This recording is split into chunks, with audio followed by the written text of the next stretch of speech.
So, first of all, Marshall, I absolutely understand because I know some of the teachers there. And was actually asked by the superintendent just in case they call, be available for those staff people and have them on our So I absolutely know exactly what you're talking about. And then the state crisis, the federal crisis, that's for real, unfortunately. But what does that mean for us here and then for serving? Is that we don't have money to do nearly anything that we want to do. Put teachers in the classroom, to have our tech people who work they've been doing for years in that school. Going classroom to classroom, doing all the things that we want them to do and what they've been doing, getting our library.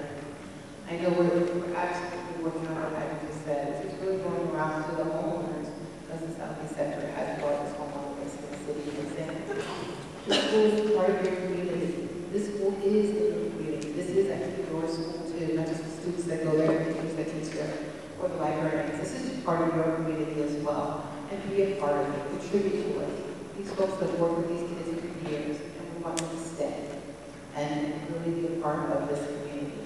And I'm very, very hopeful in that regard. I know our superintendent, Mr. Chagrin, is working diligently with Principal Morales around finding funding to keep these people that we know have been really working for years at that school. So, but it really is a very scary, bigger issue because it is utterly guessing game about what money we have and what we will be able to spend because it's something we've done. And I'm sorry that is a different situation here in California and actually in the national picture. But again, I know our guys are going to be really proud around keeping those people who stayed off at that school. So. Thank you for the question. Sometimes as a parent, you just have to do what you have to do. And I say, they've been making money off of you for years, 12 years to be exact. I say, walk out, get your attention. Then they'll focus on the needs of the students who are in that school, who's bringing the resources into the district. Sometimes you just have to do what you have to do. Desperate measures cause desperate however it goes. So, but I would support a walkout because again, you guys have been taken advantage of, and I think it's unfair. And I'd like to ask you, what are you learning now that you couldn't learn at home until the adults figure out the situation to stabilize the whole situation? So as a parent, I would walk out. I think that the theme is clear. This is incredible. It's been incredibly hard, and we have to make sure that we have school board commissioners that understand that it's not about numbers on a page. It's about people, and that's the bottom line. And so, as a classroom teacher, yeah, I'm looking at numbers, thinking about budgets, but we have to understand that it's always students, families, teachers, school communities that this whole enterprise is about. And it's not okay that our state and our city hasn't done right by public education. So let me say it slightly differently.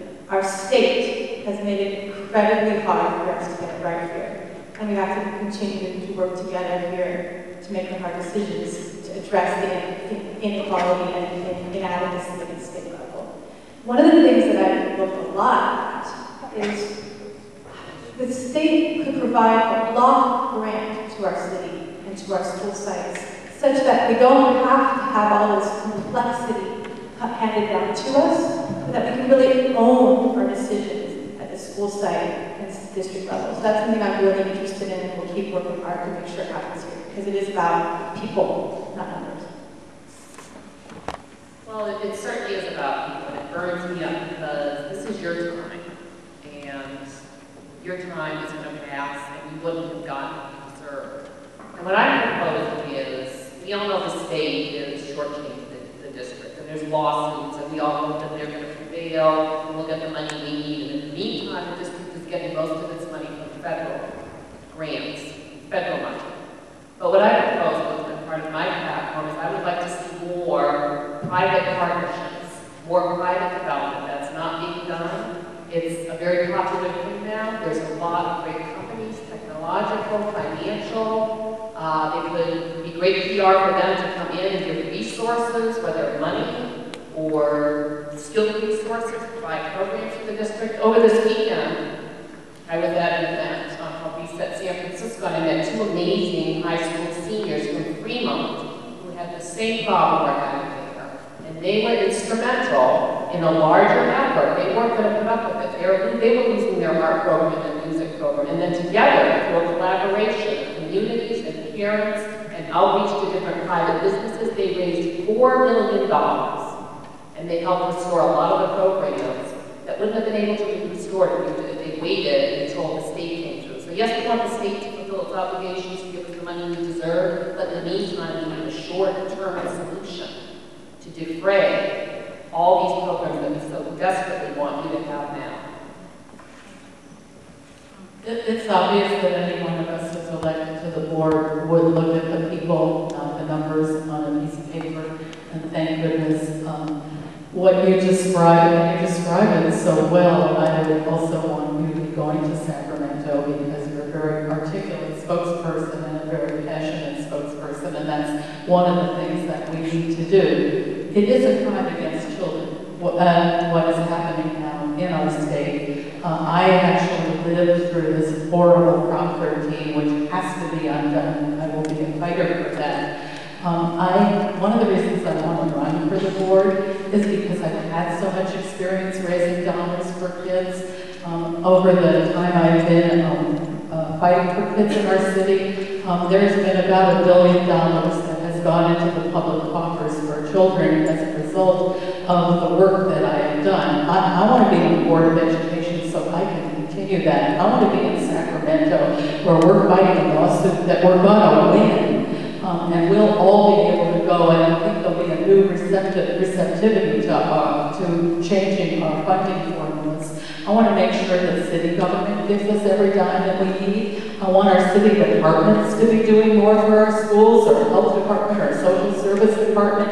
And if they did more, then maybe there would be money at the site level to save the personnel that we want. I want to have more flexibility at the site level so that if you have personnel at one school that are not needed, then they can be transferred to another school. Or so that if there's something that you're spending money on that you don't need as much as the people you describe, then that we can be flexible about how we use our money. And I also want to make sure that the Board of Education votes for things that prioritize exactly what you're talking about and what goes on at the site level. There are things that the board has voted on in the last year that are good but are not priorities, in my opinion, that I would never have voted for, that amount to millions of dollars. And if we had some of those dollars, then maybe we wouldn't have to make as many tragic choices as we seem to be able to have to make. And I guess I'm just moved by what you say and gratified that all my colleagues here are as moved as are moved by it, are deeply committed to doing a whole range of things to solve this problem. Margaret said it really well. I don't have a lot to add except that the thing each individual school board commissioner gets is a vote.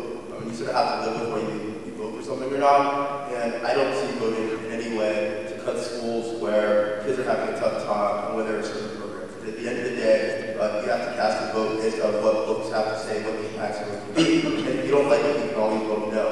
I think it's also important, just to add briefly, that there needs to be more youth involvement in the budget making process for SSU Unified, and that involves having students involved in the discussions at an early level and having that information available in a format that students across the district can understand. Because right now, you sort of get a budget getting to you, somebody says the Sacramento